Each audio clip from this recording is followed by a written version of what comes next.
os fatos acontecem, né? Alguns fatos estranhíssimos, mas, né? O que a gente pode falar? Não pode falar nada. Então, eu descobri esse negócio, esse rolê da Havana, ó. Eu não tô citando o podcast porque eu realmente não lembro o nome. Faz anos isso já. No mínimo uns 3 anos já que eu não. Tô tentando puxar o nome aqui, mas tá difícil. Mas é tipo um desses debates aí né, que teve. E os caras. Existem 4 grandes casos ufológicos na história da humanidade que até hoje o pessoal debate bastante, né? E deixar claro aqui, ufologia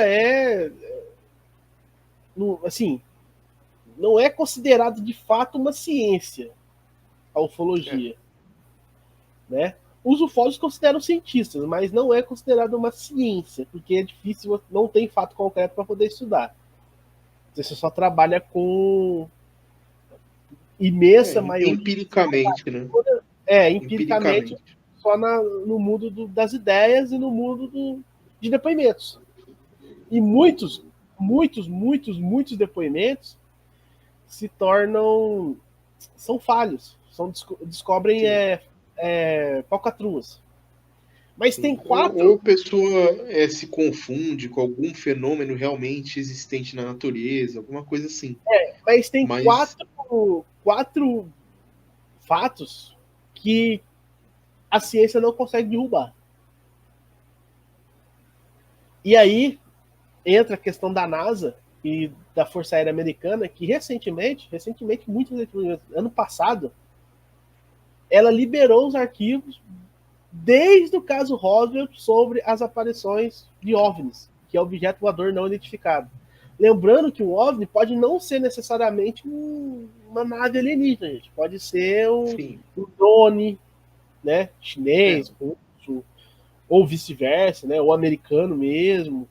Pode ser um satélite, pode ser que está caindo de órbita. Basta a gente lembrar, Fábio, do F-117 Nighthawk. Que os americanos nunca, assim, os caras admitiram recentemente, lá nos anos 90, por aí, mas oficialmente não existia. E quando imagine você ver uma coisa daquela vai passando no céu à noite ou de dia, sem saber o que você fala, pô, não é um negócio desse planeta, assim. Pelo que não tem geometria nenhuma, né? Não aparece, lá não parece nem com avião, aquela porra lá. Exatamente. Dá confusão mesmo.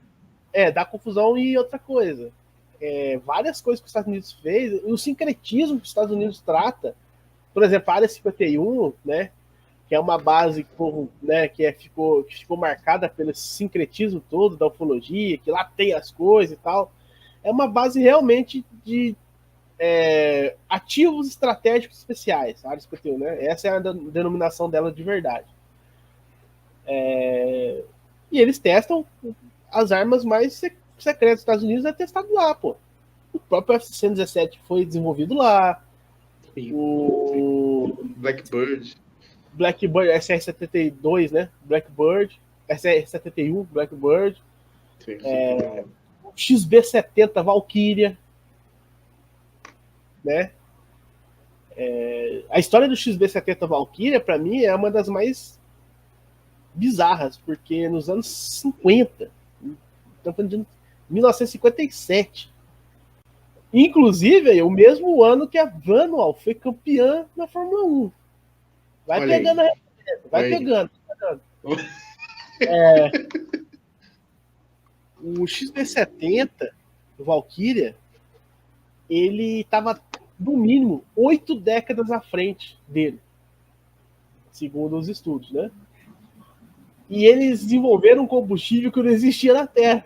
Só tinha pouca coisa, pouca material. E qual que era o maior problema do Valkyria? Era justamente a volatilidade do combustível que se utilizava. Até hoje ninguém sabe realmente qual era o combustível, né? Aí os caras, os caras aqueles que não acreditam em nada, falam assim, mas é querosene de aviação. Não. Bota lá pra ver, então. Pode já funcionar. Bota aquelas 8 turbinas pra funcionar lá, se dá certo. Nossa. E o XB-70, em 1957, asa com geometria variável, era o maior bombardeiro estratégico ele seria o maior bombardeiro estratégico que alguém já teria feito. Até hoje não se fez um daquele tamanho. E detalhe, grande, pesado e que chega a 3.300 km por hora. Exatamente.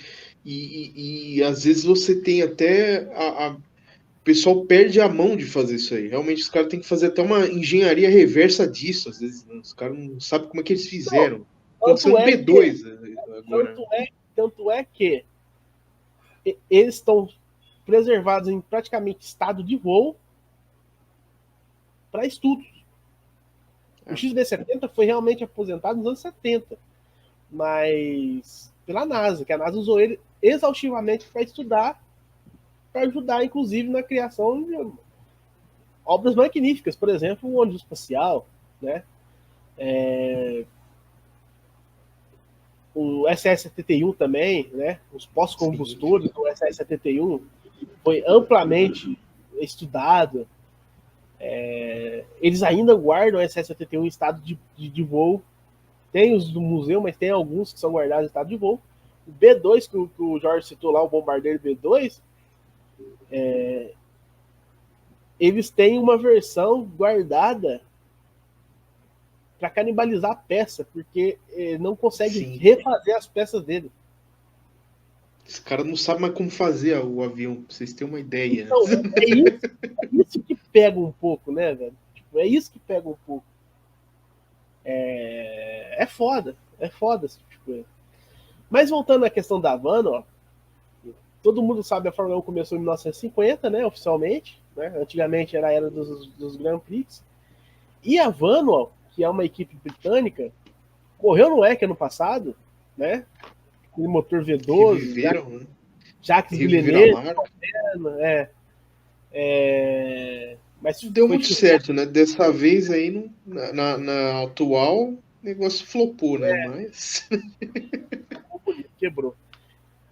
Tanto é que o Villeneuve foi mandado embora no meio da temporada e nós tivemos um piloto brasileiro correndo por ela no passado, né? O João, João Pedro, né? Esqueci o nome dele. João Pedro Oliveira. João Pedro Oliveira. E aí, a Vanwall, ela foi uma das pioneiras da Fórmula 1, junto com o Alfa Romeo, Maserati, Ferrari, né? Cooper. Hoje, fabricantes, mas garagistas na época. né? A maior da época era a Alfa Romeo. E a Vanwall começou. E a Vanwall, muita gente não sabe, porque muita gente, não, Adrian Newey é o mago do automobilismo, etc. Né? Porra, os estudos de aerodinâmica começou lá nos anos 50, gente. Exatamente. A aerodinâmica foi explorada realmente bem no início da Fórmula 1. A gente lembra até, antes do Vanwall, a Mercedes, com 55 W196, ele também, antes da Vanwall, ele tinha essa versão Streamliner, que é essa versão carenada, que eles usavam em pista de alta. Então os caras já, assim, mexiam rudimentarmente com a aerodinâmica naquela época, né? E a Vanwall, ela começou a pensar numa Fórmula 1 aerodinamicamente e mais enxuta. Como assim mais enxuta? Eles viram a ideia da Cooper de motor traseiro e começaram a trabalhar nisso. Mas eu poderia estar perguntando, mas e aí, onde entra o ZT na história? Aí que tá. O caso que eu vi na época é que a década de 50 foi conhecida como uma década de OVNIs, né? Muitos OVNIs, muitos avistamentos. Inclusive, alguns filmes famosos retratam essa década, tá? Os contatos imediatos aí da vida aí, eles retratam alguma. Não sei se é o terceiro ou se é o segundo. O quarto é recente, do quarto grau é recente. Mas. E dizem que a Venom ela foi utilizada pelo governo britânico para testar algumas tecnologias de um OVNI que tinha. Opa, voltando. Oi. Tá aqui derrubando o o FBI já tá atrás da gente aí. Ó. E o governo britânico usou a Venom para testar algumas tecnologias de um OVNI que tinha caído na região, nas Ilhas Britânicas, né? E aí, curiosamente, quando começaram esses testes, no ano que eles começaram os testes, que era em 1957, a Venom foi a primeira campeã mundial de Fórmula 1. De construtores, né? Construtores. Exatamente, foi. E assim, realmente, olhando para um carro de época, né, o Venom, aquele contexto, né, os Ferrari, eles eram menos aerodinâmicos, né, o BRM, todos os outros carros eram bem menos trabalhados na aerodinâmica, não tinha esse bico fino, né, não tinha todo esse trabalho na carroceria. Realmente a Venom era um pouco diferenciada nesse sistema. Isso aí é pré-Lotus. Pré-Lotus, exatamente. Então, assim, é uma conjunção de fatores bizarra, né? E o pessoal no podcast elencou essa ilação, né? Da Venom com o governo e os OVNIs, né? Que ela testou. E aí várias imagens, como o próprio Jorge conseguiu achar, de carros carenados da Venom com formas extremamente estranhas. Exatamente. Tem essa aí que eu pesquei, uma outra que ela tá toda na lata, né? E tem um formato meio de disco voador mesmo. Assim, se você visse isso na rua ou no circuito na época, você ia ficar meio assim, pô, mas. Você que nave é essa? Né? Você ia ficar meio bolado. E a Venom, ela realmente. Foi só esse ano que ela foi campeã e ela também saiu logo da Fórmula 1 depois disso. Foi um sucesso meteórico e depois saiu. Sim. Nos anos 60 já é não o mesmo tinha. Paralelo que a gente pode fazer o mesmo paralelo da Brown, né? Brown GP, né? Que veio do nada, assim, apareceu e sumiu. E ela ficou por trás dos bastidores por muitas décadas. Muitas décadas mesmo. Ela só foi voltar agora, 2023, né? Que ela participou do Campeonato Mundial de Endurance. Ela participou outras vezes, sim, de corridas aleatórias. 24 horas de Le Mans, essas coisas. Mas eu digo assim, regularmente em um campeonato, só agora 2023. Então... E é uma equipe que é, assim, por ser a primeira campeã mundial, né? Ela é pouco explorada, assim, até mesmo os canais que falam de automobilismo em si, eles falam um pouco da Venom, né? Não falam. Eu não conheço ninguém que fala da Venom. Eu não conheço ninguém que fala da Venom. Exatamente. Acho que só o nosso amigo entre as roda com roda, quando ele tava quando ele tava fazendo o review dos anos 50, ele falou. Ele falou. É verdade, tem que dar o crédito para ele. E isso, e também esse sincretismo todo cria essas teorias, né? Mas eu achei muito interessante trazer aqui, porque é uma teoria que eu sabia que ninguém conhecia. Muita gente que vê a live depois vai ficar impressionada. E se você for pesquisar aí nos Google da vida aí, você vai achar com certa facilidade, tá? Essas teorias aí. Eu mesmo que pesquiso tudo sobre Fórmula 1, não sabia dessa teoria da Venom. Eu não sabia, mas realmente é assim. Não sei se é verdade ou não, né? Mas que é um pouco estranho, né? Assim, né? É conspiração, gente. Eu não tô falando que eu critico essa porra, não, tá? Eu tô falando já adiantado pra vocês aqui. Eu não tô dizendo que eu critico essa porra, mas é uma conspiração. Mas vai saber, né? Vai saber realmente que o cara botou uma assim, pecinha aquela coisa. de espinho lá. A gente tem que dar a gente tem que ser um pouco de Sócrates nessa hora. Eu só sei que nada sei. Eu só sei que nada sei. Mas. E se não sei de nada, como posso afirmar que não é verdade? Se não sei de nada, como posso afirmar? Então, fica aí a Vano. Só que assim, para quem gosta do assunto de ufologia, antes de mudar de caso, são 4 casos que até hoje nunca foram resolvidos ou a ciência não conseguiu derrubar. Que foi Roswell, né? Que realmente teve uma queda lá, só que o governo americano é classificação lá que parece que só o presidente pode ver. Ninguém pode ver, mano, sobre o caso. E às vezes ele só pode ver o memorando, nem pode ver nem pode ver tudo. Né?